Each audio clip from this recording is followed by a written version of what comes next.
Wie van julle ken hierdie hondjie? Sy naam is Courage the Cowardly Dog. Dit was 'n cartoon toe ek 'n kind was.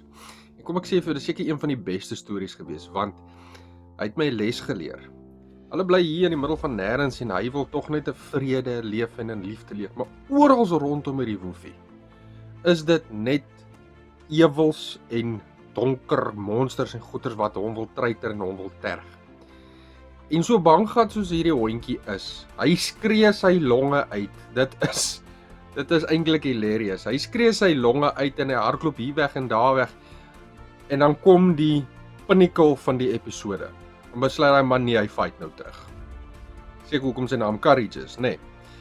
Maar dit is hoe ek en jy ook moet wees. Daar's soveel ewels en booshede wat rondom ons is. En baie keer maak dit ons bang. Maar daai is die een element wat ons moet hê, daai courage. Dis wat ons moet hê om terug te veg. Want hy wil tog net in vrede en in liefde leef.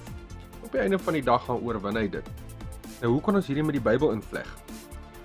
Eenvoudig, ons moet onthou Filippense 4:13. Ek is tot alles in staat deur Christus wat my die krag gee.